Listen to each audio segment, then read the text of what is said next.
Now, slipping your hands into a plush and dexterous set of well-fitting gloves is possibly one of life's simple pleasures. Conversely, cold, wet and numb hands on the mountain can be miserable at best, easily ruining a day. Thankfully, finding a pair of well-fitting gloves is far easier than, say, a pair of ski boots, so it should be pain-free and fairly quick. Let's get into what to look out for when you're buying a pair of ski gloves or mitts.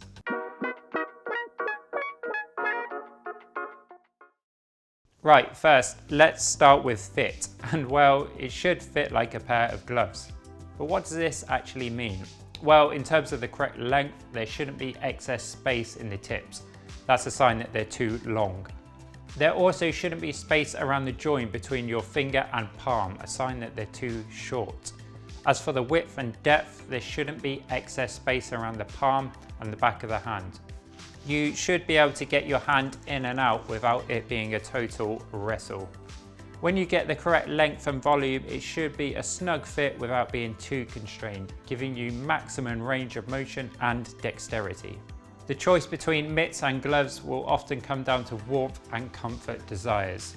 The benefits of the mitten are that they keep your fingers friendly together, and this will in turn trap heat and keep you warmer for longer.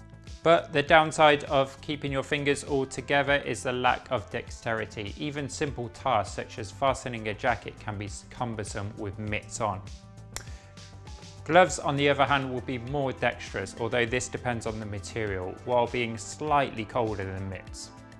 The insulation level that you choose will depend on the weather conditions, activity levels, and just your personal warmth. If you know you're heading to the Alps in January, you'll be after a different pair of gloves than, say, a spring week in Easter.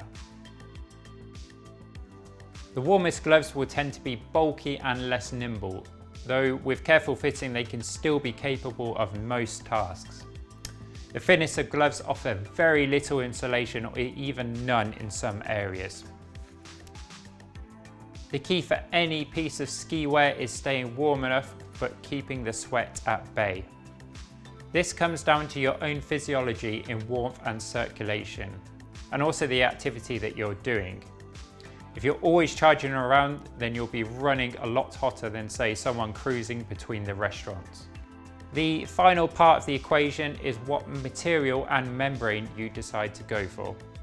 In terms of the exterior, you have two main categories: leather or synthetic.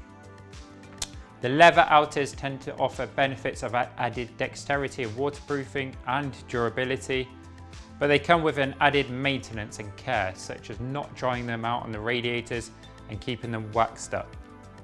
Synthetic can give you similar performances, but without the maintenance. However, the overall feeling often won't be as plush as, say, leather.